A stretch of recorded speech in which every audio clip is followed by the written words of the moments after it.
welcome back to the channel. I thought for today's video we can talk all about your abdominal muscles, a big topic in Pilates and maybe arguably one of the most important. I wanted to talk about how breathing affects your abdominal control, your pelvis, and then how to properly use your abdominal muscles in movement, because finding it is one thing and then using it while you move is a whole separate story. So I'm going to be demonstrating on specifically the reformer, but this applies to everything: the mat, the Cadillac, the chair, so on and so forth, all apparatus. So whether you're watching or whether you're joining in, let's go ahead and lie down on your back. I'm on the balls of my feet in my Pilates V, mainly because this is very normal for me, but you just want to find yourself in a relaxed position on the reformer. And all I want you to do is take your hands and place them on top of your belly. We're going to take some big belly breaths. So go ahead and take an inhale. Let your belly push out against your hands. And then as you exhale, feel your belly fall down away from your hands. And do that again. Take a big breath in. And then exhale, just let it slowly fall away.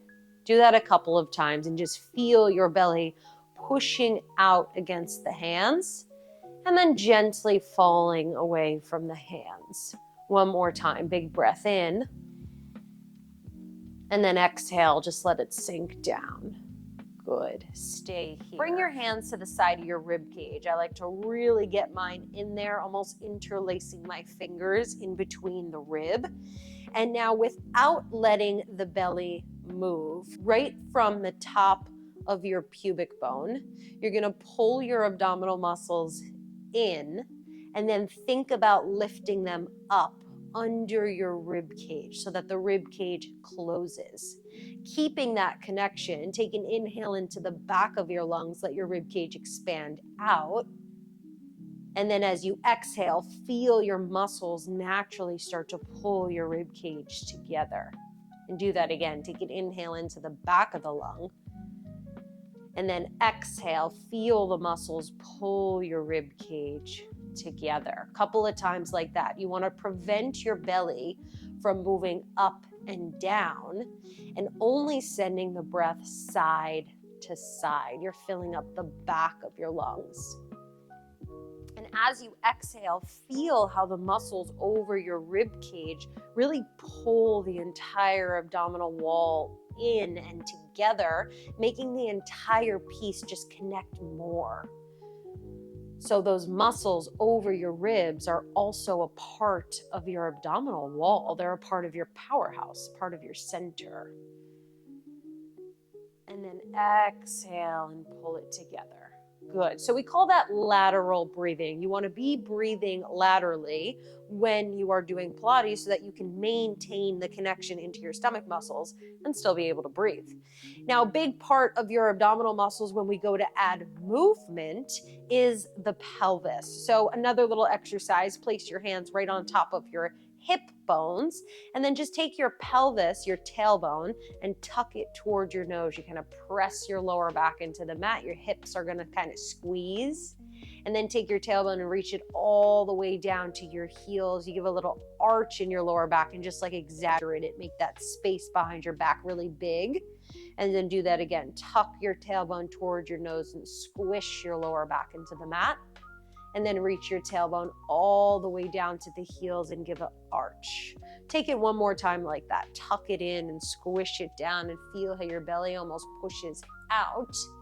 And then reach your tailbone all the way down and your ribs kind of pop up and your back comes off the mat. And then come regular laying down.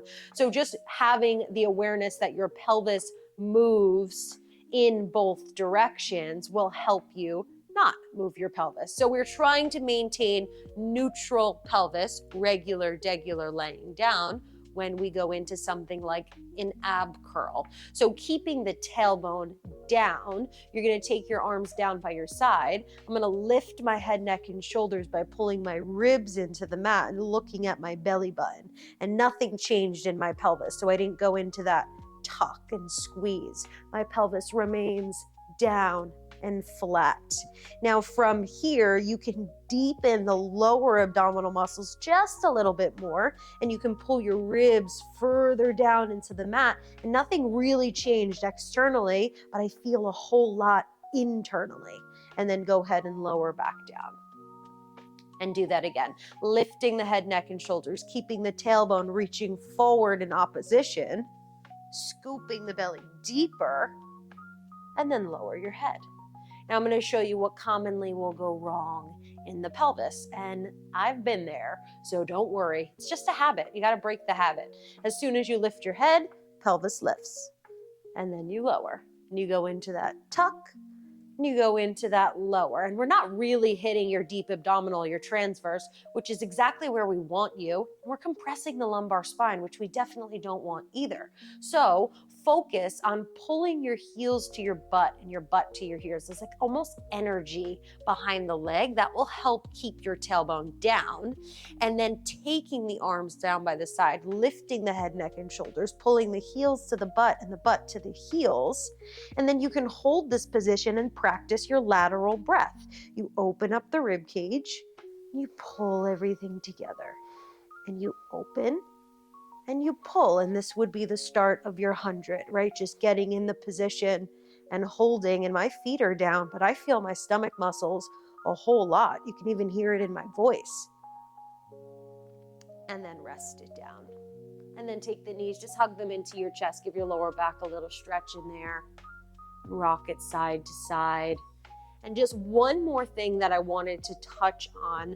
I mentioned it a little bit with the pressing of the lower back down, but someone like me, I have a very archy spine, which means I have an anterior pelvic tilt, hyperlordosis. So when I'm laying down on the mat, like if I just get on the reformer and I don't do anything, this is sort of what my body looks like. My ribs are popped out. There's a little bit of a space underneath my lower back, as you can see there. This is just me like regular. So if your body looks like this, you don't want to get rid of the space. You want to be able to pull your stomach muscles in, close your rib cage, and if the space gets just a little bit less, then that's okay, right? But you don't want to force anything. It's much more organic than you think it is. I just wanted to mention that because that's something that I definitely struggled with in the beginning, like knowing where my pelvis should be and then like how to use my stomach muscles from there. And I see in a lot of other people's bodies who do have a very big gap in their lower back. They struggle when they lay down on their back because there's like so much space under them, but the gap will not disappear by squishing your lower back into the mat. Your abdominal muscles are never going to get stronger that way. You want to be able to pull it in, honoring the shape of your spine without completely tucking and pressing the lower back down. So take this with you wherever you go, whether you're laying down doing footwork on the reformer, in your 100, on the mat, wherever you use your stomach muscles, which should be everywhere in Pilates. Practice your breath, practice that internal lift of your abdominal muscles, and trust me, you'll feel them. Give it a try. Let me know what you guys think. I'll see you next week. Bye.